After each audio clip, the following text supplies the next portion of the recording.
Shalom bagi kita semua. Perkenalkan, nama saya Sonos Tumorang. Saya dari grup C.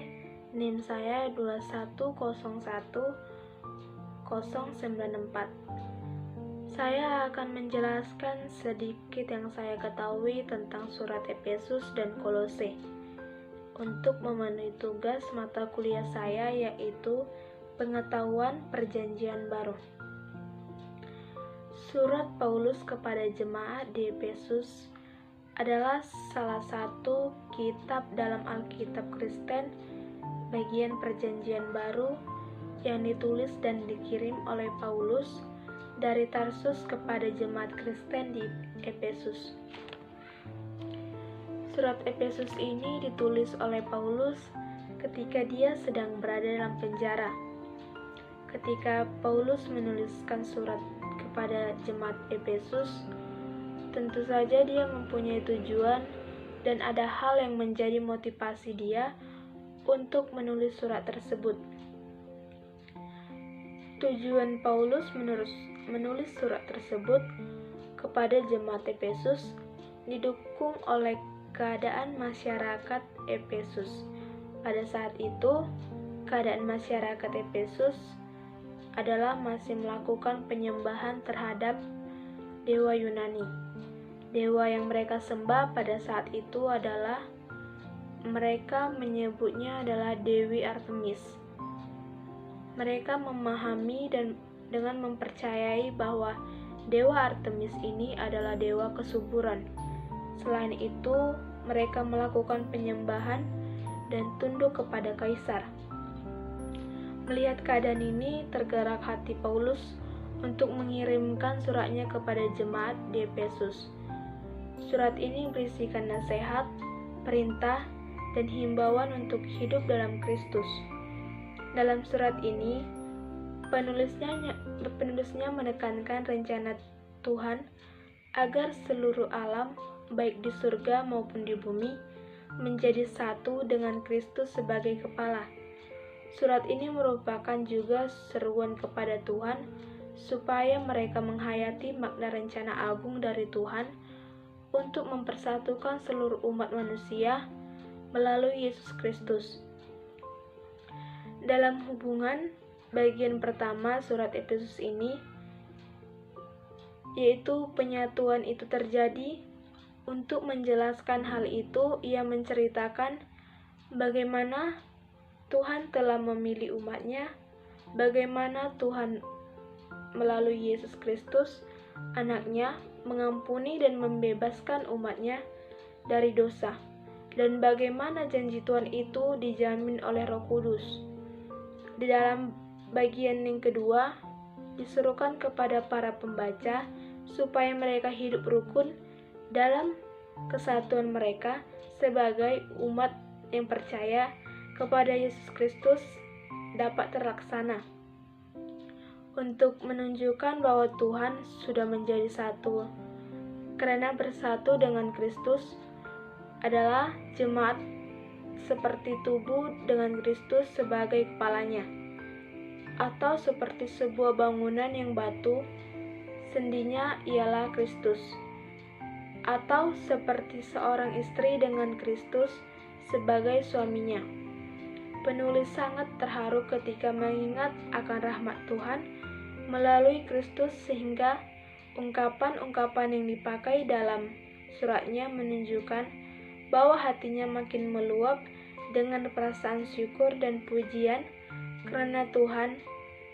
Segala sesuatu ditinjaunya dari segi kasih Kristus dan segi pengorbanannya, pengampunannya, kebaikannya, dan kesuciannya. Waktu penulisan surat ini diyakini ditulis di akhir musim panas pada sekitar Agustus sampai September tahun 58 Masehi. Ayat-ayat yang terkenal yaitu yang tertulis di Efesus 2 ayat 8 sampai 9, yaitu sebab karena kasih karunia kamu diselamatkan oleh iman. Itu bukan hasil usahamu, tetapi pemberian Allah. Itu bukan hasil pekerjaanmu, jangan ada orang yang memegahkan diri. Dan yang kedua, Efesus 2 ayat 10, karena kita ini buatan Allah, diciptakan dalam Yesus Kristus untuk melakukan pekerjaan yang baik yang dipersiapkan Allah sebelumnya. Ia mau supaya kita hidup di dalamnya. Dan yang ketiga, Efesus 2 ayat 19-20. Demikianlah kamu bukan lagi orang asing dan pendatang, melainkan kawan sewarga dari orang-orang kudus dan anggota-anggota keluarga Allah, yang dibangun di atas dasar para rasul dan para nabi dengan Kristus sebagai peninjuk. Isi kitab surat Efesus dibagi menjadi 6 pasal, yaitu pasal yang pertama terdiri dari 23 pasal. Pasal pertama ini berisi salam Paulus bagi jemaat Efesus, menceritakan tentang kekayaan orang-orang terpilih dan untuk pengertian tentang kemuliaan Kristus. Dan pasal yang kedua terdiri dari 22 ayat. Pasal yang kedua ini menceritakan bahwa semua orang percaya ada dalam kasih karunia dan dipersatukan dalam Kristus. Pasal yang ketiga terdiri dari 21 ayat.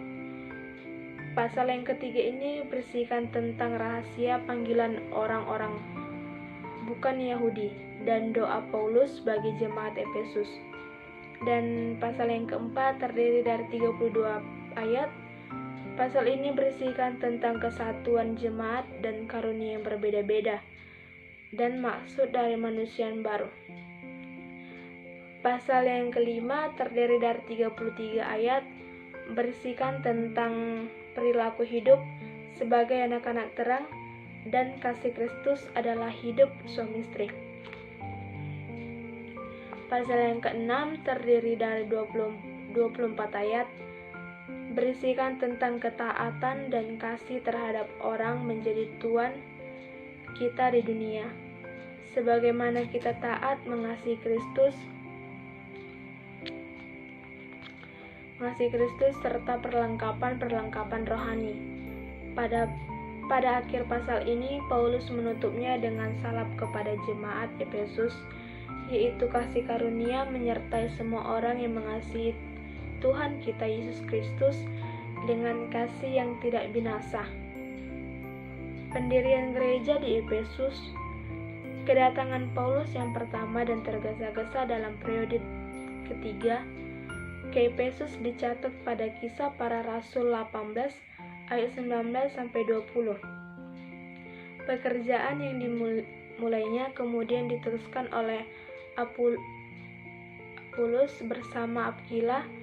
Pada kunjungan kedua di tahun berikutnya, Paulus tinggal di Efesus selama 3 tahun, karena ia melihat di sini banyak kesempatan bagiku untuk mengerjakan pekerjaan yang besar dan penting, sekalipun ada banyak penentang, dan gereja di sana dibangun dan diperkuat berkat kerja kerasnya di sana.